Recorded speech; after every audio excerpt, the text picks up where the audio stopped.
এই 500 কিলোমিটার গভীর নদীর ভিতরে অনেক বড় একটা ব্যাঙ বাস করত। সেই ব্যাঙটি 500 বছর এই নদীর ভিতরেই বেঁচে ছিল। সেই নদীর ভিতরে ছোট ছোট মাছ এবং পোকামাকড় খেয়েই পেট ভরত।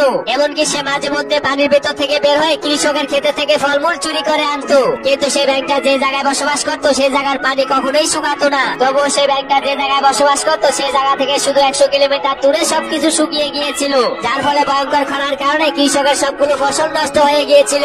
এজন্য খাবারের অভাবে গ্রামের সবগুলো মানুষের অবস্থা খারাপ হয়ে যায়, যার জন্য গ্রামের মানুষেরা জীবন বাঁচানোর জন্য পৃথিবীর সবচাইতে বিখ্যাত তান্ত্রিককে খুঁজে আনে। তারা সবাই মনে করেছিল সেই তান্ত্রিক মন্ত্র পড়লেই সেখানে বৃষ্টি নেমে আসবে, আর বৃষ্টি হলেই গ্রামের শুকিয়ে যাওয়া ফসলগুলো বেঁচে যাবে। তখন গ্রামের মানুষগুলো ক্ষুধার যন্ত্রণায় বৃষ্টির অভাবে মাটির ভিতরে পড়েছিল। তখন এই বিখ্যাত তান্ত্রিক মাথার উপরে বসে বসে আজব এক ধরনের মন্ত্র পড়ছিল, আর এটাই ছিল তাদের গ্রামে বৃষ্টি ডেকে আনার পুরানো উপায়। কিন্তু তখনই ব্যাঙটা সেই গ্রামের মানুষের আজব মন্ত্র শুনতে পায়, যা শোনার পরে সে অনেক অবাক হয়ে গ্রামের মানুষেরা কি করছে সেটা দেখার জন্য গ্রামে চলে যায়। তখন সে পাহাড়ের নিচে দাঁড়িয়ে দাঁড়িয়ে দেখতে পায় আকাশের দিকে দুইটা ধোঁয়া উঠছে, আর গ্রামের মানুষ সবগুলো একসাথে মাটির উপরে পড়েছিল।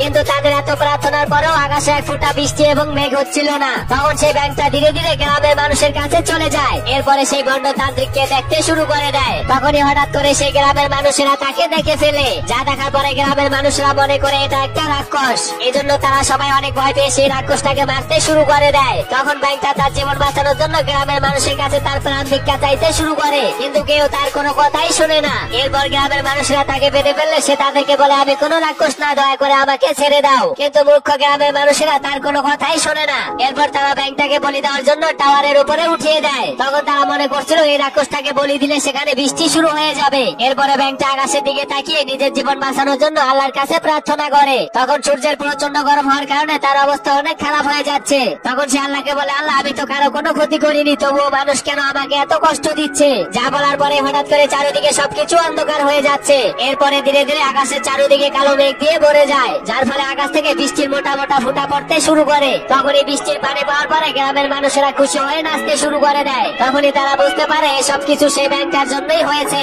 এরপরে তারা জলদি করে সেই ব্যাঙটাকে মুক্ত করার জন্য সেই টাওয়ারের উপরে উঠে যায়। কিন্তু সেখানে যাওয়ার পরে তারা দেখতে পায় ব্যাঙটা এত কষ্ট সহ্য করতে না পেরে ব্যাঙটা মরে গিয়েছে।